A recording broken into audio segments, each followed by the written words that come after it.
जैसे पेशेंट बोल रहा है cat, mat, rat, sat, bat, jet. सबके लास्ट में जो शब्द के लास्ट वाला आ रहा है शब्द वो क्या हो रहा है, एक दूसरे के साथ मिल रहा है। कि तुम्हारा नाम क्या है तो रोहन, तुम कहाँ से आए हो तो रोहन, तुम क्या खाए रोहन, कब जाओगे रोहन, कब दौड़ोगे रोहन। मतलब कि जो आप पहला क्वेश्चन पूछे पेशेंट से, आपका पहला क्वेश्चन का आंसर पेशेंट सही दिया, लेकिन जो ही आप दूसरा उससे क्वेश्चन पूछे तो वो आंसर का दे रहा है, पहले के क्वेश्चन का आंसर दे रहा है। तीसरा क्वेश्चन पूछे तो पहले के क्वेश्चन का आंसर दे रहा है।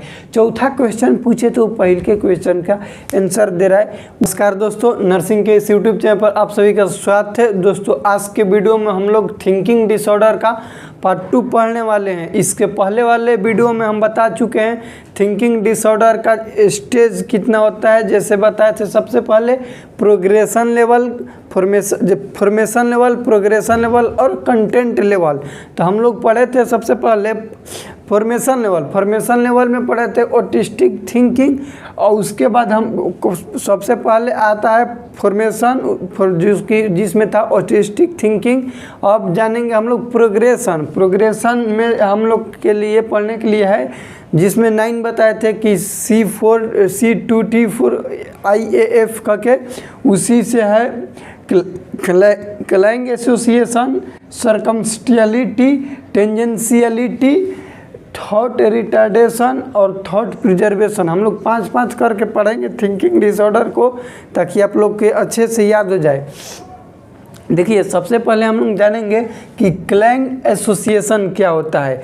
क्लैंग एसोसिएशन कहने का मतलब कि यदि कोई मेंटल हेल्थ नर्सिंग हम लोग पढ़ रहे हैं, तो यदि मेंटल का कोई पेशेंट आया और आपके सामने ऐसा बात बोल रहा है जो कि जिस बात का लास्ट वर्ड और हर एक बात का लास्ट वर्ड मिल रहा हो, उससे हम उस वर्ड को हम लोग कहते हैं क्लैंग एसोसिएशन। इसका एग्जाम्पल से सबसे पहले समझिए। जैसे पेशेंट बोल रहा है cat, mat, rat, sat, bat, jet. सबके लास्ट में जो शब्द के लास्ट वाला आ रहा है शब्द वो क्या हो रहा है, एक दूसरे के साथ मिल रहा है। जैसे हम लोग भी बहुत सारा गांव का नाम लेते हैं कि नागपुर, सीतापुर, आमपुर, ऐसे जैसे लास्ट में सबके पूरा आ रहा है, तो उसी तरह से कैट, मैट, बैट, सेट ये आ रहा है। इसी को हम लोग कहते हैं क्लैंग एसोसिएशन। और सीधा एग्जाम में क्वेश्चन ये एग्जाम्पल दे के ही आता है। इसका डिफिनेशन क्या है कि the patient between the word of the same pronunciation, मतलब कि सेम प्रोनाउंसिएशन करेगा, उच्चारण करेगा एक ही वर्ड जैसा, उसको हम लोग क्या बोलते हैं, क्लैंग एसोसिएशन बोलते हैं। अगला है हम लोग का सर्कमस्टियलिटी, और सर्कमस्टियलिटी कहीं उल्टा होता है टेंजेंशियलिटी। इस चीज़ को पहले आप लोग बोलिए, बोलने की प्रैक्टिस कीजिए। सर्कमस्टियलिटी और टेंजेंशियलिटी। देखिए सर्कम को किस तरह से याद रखिएगा, क्योंकि इस दोनों में डाउट आता है कि किस में क्या होता है। तो ऐसे याद रखेंगे हम लोग कि सर्कम, सी के मतलब सर्कम, सी के मतलब सर्कल, सर्कल मतलब घेरा, इसलिए यहाँ पे गोल बनाए। सर्कल मतलब घेरा, घेरा क्या हो रहा है, गोल गोल घूम के अंत में अपन बिंदु पे आके मिल जा रहा है। ध्यान से दो, गोल गोल घूम रहा है लेकिन लास्ट में अपने पॉइंट पाके मिल जा रहा है, उसको कहेंगे हम लोग सर्कमस्टियलिटी। इसका तरीका डिफिनेशन बता देंगे, समझा रहे हैं अभी। उसके बाद टेंजेंशियलिटी क्या होगा कि ये गोल गोल घूमेगा लेकिन अपने पॉइंट पाके नहीं मिलेगा। जैसे आप कोई पेशेंट से सवाल पूछे कि आपका नाम क्या है, कोई मेंटल हेल्थ का पेशेंट है, मेंटल इल पेशेंट है, उससे आप लोग पूछे कि तुम्हारा नाम क्या है, तो बोलता है कि सुबह हम खाना खाए, उठे, जागे, दौड़े, राइटिंग लिखे, उसके बाद बता दिया कि मेरा नाम मुकेश है।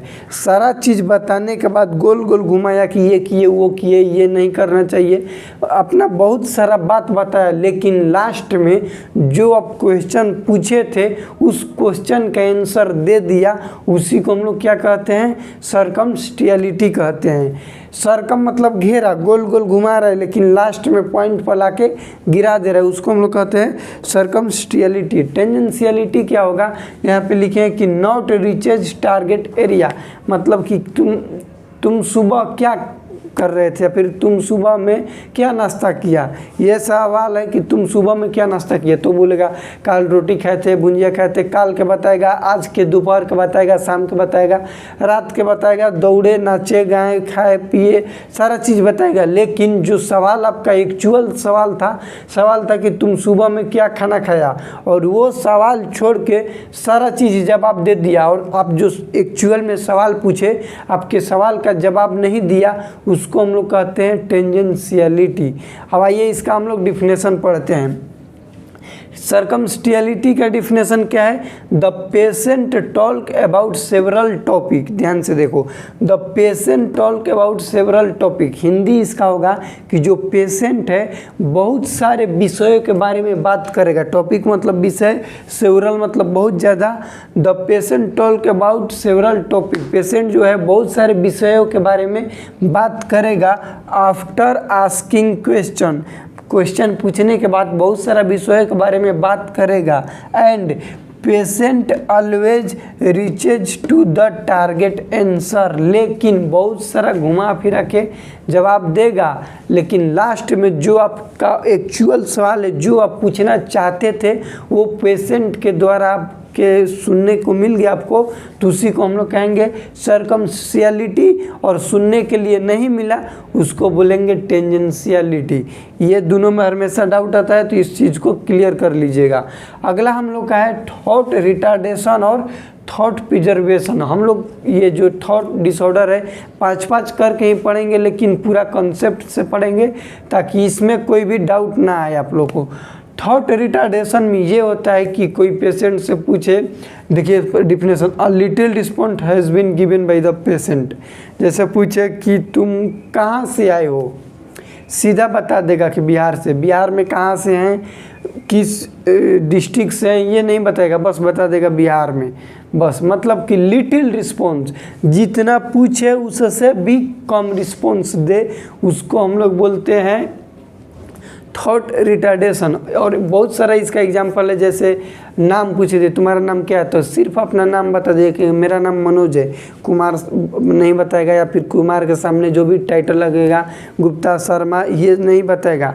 तो ऐसा हम लोग में भी होता है, लेकिन ये एक बार हम लोग गलती करेंगे, लेकिन वो जब पूरा पूछेगा अगला आदमी कि अपना टाइटल भी बताइए, तो बताएगा। लेकिन जो पेशेंट रहेगा मेंटल हेल्थ का, जिसके अंदर थॉट रिटार्डेशन डिस्टर्बेंस रहेगा, आप कितना भी पूछ लीजिए, लेकिन वो लिटिल रिस्पॉन्स ही आपको देगा, मतलब कि थोड़ा सा ही जवाब देगा। उसको हम लोग कहते हैं थॉट रिटार्डेशन। और ये जो थॉट रिटार्डेशन है अक्सर देखा जाता है डिप्रेशन वाले पेशेंट में। किस में देखा जाता है? डिप्रेशन। डिप्रेशन कहने का मतलब कि बहुत ज़्यादा माइंड पर लोड ले लिया, तनाव ले लिया, टेंशन ले लिया, डिप्रेस में मूड हो गया, तो उसमें डिप्रेशन वाले पेशेंट ज़्यादा बोलते भी नहीं है, तो इसीलिए लिटिल रिस्पॉन्स देंगे। अगला है थॉट प्रिजर्वेशन। थॉट क्या हो गया? प्रिजर्व हो गया। ध्यान से समझो, इसमें क्या लिखे हुए हैं, छोड़ो ये क्या लिखे, ये पहले एग्जांपल से समझाते हैं। कोई मेंटल हेल्थ का पेशेंट है जो कि आपके सामने आया और आप उससे सवाल पूछे कि तुम्हारा नाम क्या है, तो रोहन। तुम कहाँ से आए हो, तो रोहन। तुम क्या खाए, रोहन। कब जाओगे, रोहन। कब दौड़ोगे, रोहन। मतलब कि जो आप पहला क्वेश्चन पूछे पेशेंट से, आपका पहला क्वेश्चन का आंसर पेशेंट सही दिया, लेकिन ज्यों ही आप दूसरा उससे क्वेश्चन पूछे तो वो आंसर का दे रहा है, पहले के क्वेश्चन का आंसर दे रहा है। तीसरा क्वेश्चन पूछे तो पहले के क्वेश्चन का आंसर दे रहा है। चौथा क्वेश्चन पूछे तो पहले के क्वेश्चन का आंसर दे रहा है। उसी को हम लोग कहते हैं थॉट प्रिजर्वेशन। इस चीज़ को क्लियर कीजिए अब से। यदि आप कोई पेशेंट से कोई भी सवाल पूछे कि ये क्या है, बोलेगा कि कलम। फिर पूछेंगे कि ये क्या है, तो कलम। फिर पूछेंगे कि ये क्या है, तो कलम। मतलब कि आप उससे कुछ भी क्वेश्चन पूछिए, पेशेंट से आप भी कुछ भी क्वेश्चन पूछिए, आपका पहला क्वेश्चन का आंसर वो सही देगा, लेकिन दूसरा क्वेश्चन का आंसर वो पहले क्वेश्चन का आंसर दे देगा। मतलब पहले के क्वेश्चन का आंसर लगातार देते रहेगा। आप कितना भी उससे क्वेश्चन पूछ लीजिए, उसी को हम लोग कहते हैं थॉट प्रिजर्वेशन। इसमें क्या लिखे हैं कि the first response of the patient for first questioning will be right, but same response has been repeated by the patient for the next another question and they will be wrong। वही बात हुआ कि first question का first answer सही देगा, लेकिन जो आप नेक्स्ट क्वेश्चन पूछेंगे उसका आंसर गलती देगा, उसी को हम लोग कहते हैं थॉट प्रिजर्वेशन। तो ये हम लोग का था थॉट डिसऑर्डर का 5 सब टाइप्स जो कि फॉर्मेशन लेवल के अंदर आता है। इस वीडियो में इतना ही, मिलते हैं अगले वीडियो में, तब तक के लिए जय राम जी की।